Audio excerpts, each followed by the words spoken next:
It's like we're able to have those deeper combos, not just about the honey, but about all the ingredients that can go into it, the health aspects.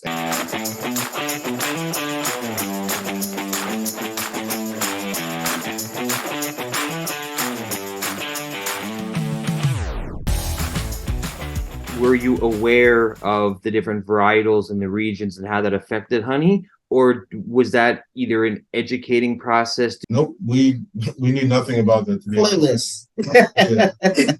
It was one of those things where it's like I went on what you go to the store, you'd see usually a clover, a buckwheat, an orange blossom, and a wildflower. Like those are the four honeys I've always ever seen on the store. And every once in a while I might be somewhere and then I might see like something that, like a blueberry, or I may see like a raspberry.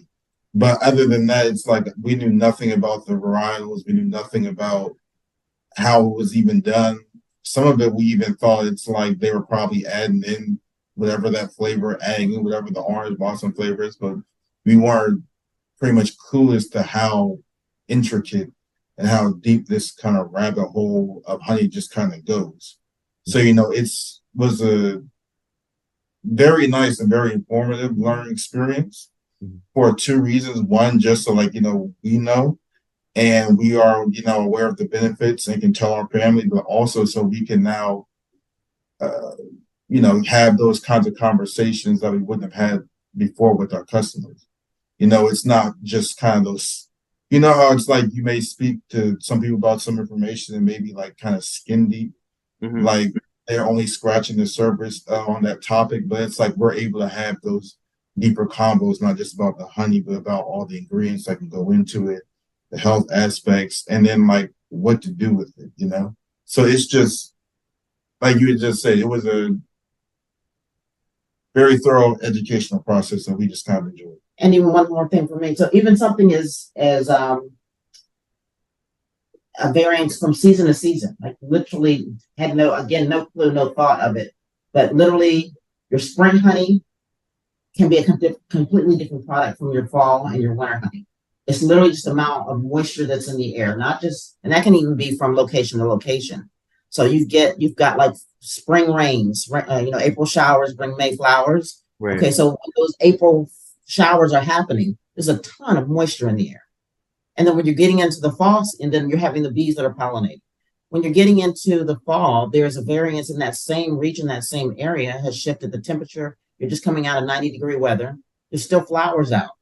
But the pollination process that's happening, the bees or what they're collecting now, can be different. It may not necessarily always different, but it can be different from season to season. So even understanding those slight variances was very interesting, not necessarily that you're going to like immediately taste a complete difference, but just uncovering that fact and that information, we just found that interesting to the point where we wanted to kind of dive a little deeper and even start having conversations with beekeepers about, well, why is this different than them letting us know and then walking us through the process. Just again became interesting in the fact that again, when you're talking about people having allergies and even the impact of allergy season that happens for us when we're in full bloom for our plants might be full blooms different someplace else. So again, the fact that again, in the US alone, there's over like 300 different types of honey. Over the world, there are thousands.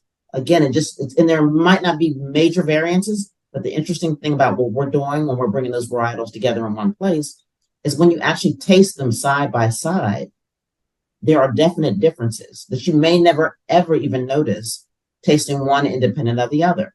Yeah. So essentially what we wanted to do and focus on is, again, expose somebody that's saying, I don't like honey.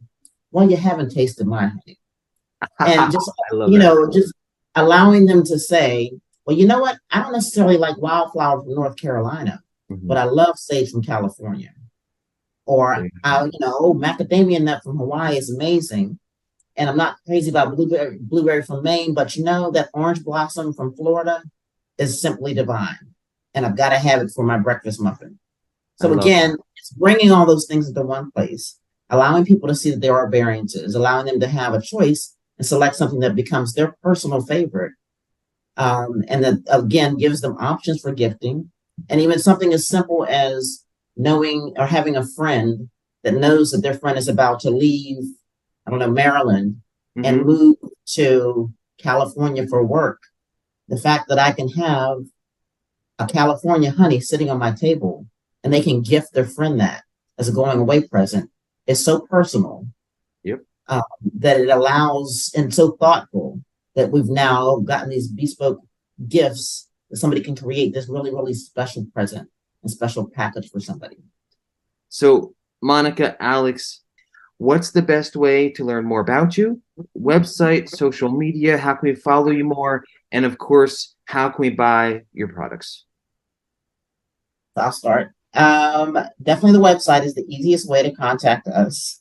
We're actually in the process of making some updates. So very shortly, there's going to be some expansion of what you're seeing there. So not only will we have the amazing honeys, we also are going to be featuring wellness teas. So there'll be an entire variety of loose teas. So the website, again, gives you lots of good content, lots of information, lots of things to share. Within the website, there is a contact us area and a tab. And then in addition to that, there is an Instagram page. On our Instagram page, it actually has some of the reels that our friends that are chefs or foodies have kind of created on our behalf or for us. We always tell people when they take something and they're wanting to explore something at home, we're like, well, you know what? Tag us. Let us see what you did. Give us some feedback as to how it was. Let us see your experience. So we've got lots of content that's on the Instagram page where people have tagged us. Let us know. So those are all the ways really to kind of get in contact with us.